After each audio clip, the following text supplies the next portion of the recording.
Joanna Guy, Lead Associate in Booz Allen's Global Defense Sector, and today I'm joined by Todd Burnett, former Command Sergeant Major with over 30 years in the Army. We're lucky to have Todd here at Booz Allen as Executive Advisor of our Accelerated Readiness Solutions.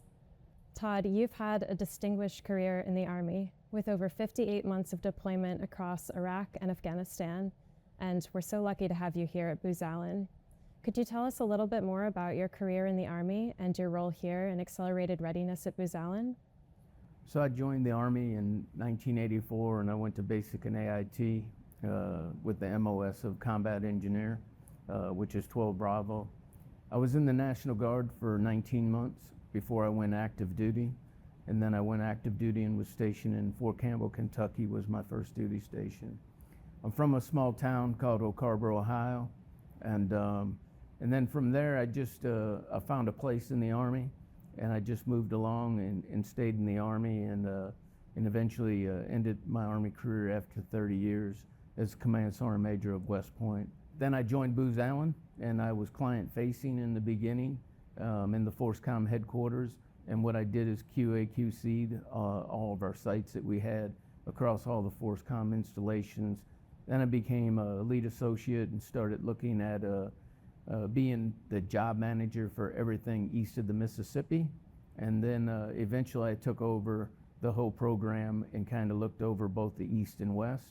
And then eventually became a deputy program manager on GTMP and then ET2RC, and then evolved into being an executive advisor on training and readiness and now accelerated readiness. And it's really exciting because I think training is what makes everybody be prepared. So I think that we're a huge part of that, and exciting to be doing what I'm doing. Thank you. You've had incredible experience on the mission and also working in industry. How do you think training has changed over the years, and what technology is being developed now that can transform the future of training and readiness? Well, I would just say when I was in the Army, I used to shy away from technology and say I want to go to the field.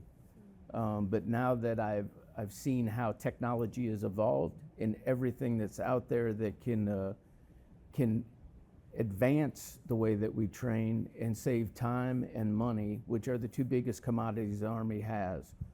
So if I can do it in a simulated environment and I can do it on the actual terrain that I'm going to go to. So unlike when I go to the National Training Center or to the Joint Readiness Training Center, I can do it in VBS and I can do it in the EUCOM AOR. I can do it in the Indo-Pacific AOR. So I can do the actual replicated terrain with the actual replicated threats that I'm going to see when I go over there. And you're talking through a really important capability here in mission planning and mission rehearsal, being able to replicate exact terrain. Why is that so important, especially in the Indo-Pacific, where we see a number of emerging and pressing threats?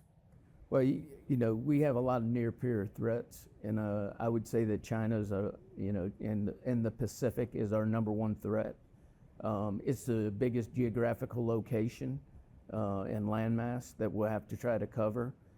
So I think it's important for them to understand that terrain that they're going to be fighting in. You know, for 20 plus years we fought in Iraq and Afghanistan, and it was a very open environment. I think that this will be more congested, and I think it'll be harder to get things to them just because it's primarily going to be landlocked, right? And it's going to be hard to get things in there quickly. So I think it's really important for them to understand that terrain, different than going to somewhere and fighting on whatever terrain, right? You want to have the best understanding of where you're going to do your mission and where you're going to execute them. Todd, could you speak a little bit to how Booz Allen's solutions in training and accelerated readiness are unique and differentiated? Well, Booz Allen is looking at things that will allow the service member to do multiple iterations, and they can hone in their skills. And what I think that does, if I can do, for instance, if I'm somebody who it used to take me 3 times to shoot my weapon and qualify, we've created some technology that I can fire on my organic weapon in virtual battle space or in a simulated environment, and I can do it multiple times. What that tells me is if they can finally get where they can qualify the first time, I'm going to be able to go out and qualify the first time on the same range that I've seen in virtual. I'm going to be firing on, and it's going to save them two biggest things, right? It's going to save time and money, and if I save bullets and I have more time, I can do another live fire. So it makes it so we can advance them and get into an accelerated readiness, right, at a higher enhanced readiness level. Those real-time training analytics are so critical for soldiers and units to be able to improve performance. And I know another big area that you're working in is human performance and our collaboration with wearables technology. Could you speak a little bit to how human performance analytics combined with mission analytics help commanders make better decisions in training and on the field? Yeah, human performance is really exciting to me because what I tell folks is it's device agnostic. It doesn't matter if it's Garmin, if it's Aura, it's Polar, if it's Whoop. It's the data. I believe that you can take that data that commander wants to see, and I believe that if I get the right data and right information, I can take my squad and I can have the right person be in each job that I need them, whether they're going to be the number one man in a stack, number 2 man, 3 man, 4 man. I can put the right person that has the data shows me that they're going to not spike or not do something that we don't need them to do. So I think that it's the data that the commander wants to see, and it can help drive the mission. I think that it'll tell you that with sleep deprivation that we get at a lower state of readiness. So maybe we do multiple patrols instead of doing one long one. So I'm excited about human performance and wearables and what that data can do. And the good thing about it is we can tailor that data to whatever each commander wants to see. Do you believe that this technology could truly be life-saving? I think that if you have the right technology and leaders know how to implement it, right?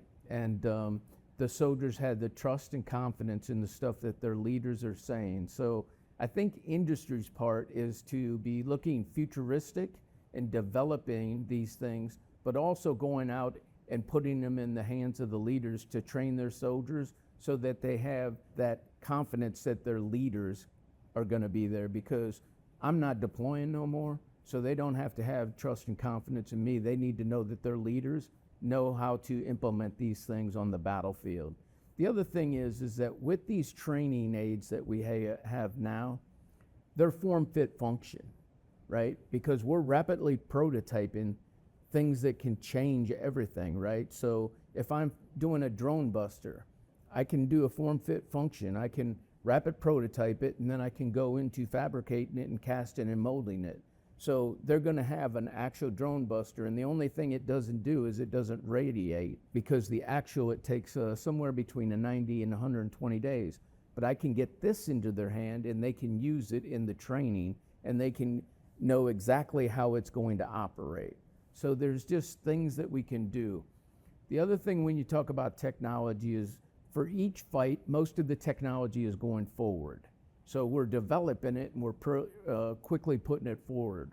What Booz Allen does is we look for innovative solutions in both virtual reality and the simulations, so we can take these different pieces of set kits, outfits, and we can put it into virtual reality. So a soldier can do that, and they can have multiple repetitions on it, so when they get over into the fight, there's less of a train up. What advice would you offer to defense leaders who want to accelerate this type of innovative technology in their training?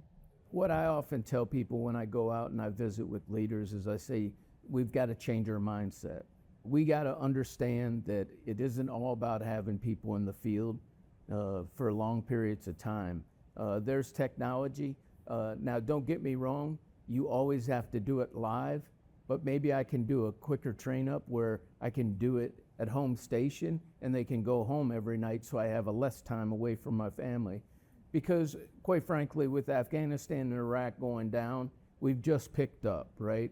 and everything is still going on. We have rotational brigades that are going to Europe. We have rotational brigades going to Korea, not to mention everywhere else. So we're still doing multi-deployments, and it's much more stressful on the family. So as much as you can do, I think at home station to enhance them, so you got to have less time away from your family, is just going to be better for a soldier and their family. Todd, you're touching on something there that I think is really important, which is what soldiers care about throughout their training experience. As a former command sergeant major and someone who's led and worked with hundreds, if not thousands, of soldiers, what do you think is most important to soldiers and to the unit through training that companies like Booz Allen are working to support through our innovative technology? I think it's important, again, that we're providing training tools that are form-fit function, right? And that they're able to do them missions, right? Whether it's a combined arms rehearsal, whether it's a call for fire mission, they're able to do it in the simulation with the actual tools that they're going to use. So it's so important that we replicate it. And ideally, we're replicating the threats as well, because now we can take the threat from our global threat fusion cell, and we can immediately create that by rapid prototyping with a 3D printer and then going into scaling it where it can be shared across all of the globe, right? So they look at the source files, they're easily able to replicate, and they start producing it. So there's not a lag in time. We can constantly innovate and train at the speed of the readiness that they need. Thank you. And what do you see as the role of industry partners? Booz Allen is at the center of integrating technology from across the defense industry. How do you see the role of partners as playing an important part in accelerating these training solutions? Well, I think that we have to constantly be looking forward. We have to be the military scout, and we have to be looking for things that are open, smart, and to the edge, and they're interoperable. So we need to be developing sets, kits, and outfits that can be upgradable 5 times, right? So I need to be looking at things that I'm going to give a soldier that can be upgraded, so I don't have to have, to develop again, go through all the procurement of it again. So I should be able just to do that next upgrade. And I should be constantly thinking about that upgrade before I'm putting that piece of equipment out. Because again, the biggest commodities are time and money, and we all know that coming out of war, the defense budget has taken a hit in some places. So we got to figure out how to innovate and how to help them still be as accelerated and ready as they can be, right? But know that we're doing it with a less budget. Well, Todd, thank you so much for your time. It's an honor to sit down and talk to you and to hear more about your distinguished career in the military. We're so lucky to have you at Booz Allen. For viewers out there, if you'd like to learn more about our accelerated readiness solutions, come by our Helix Center for Innovation in downtown DC to see our full accelerated readiness activation.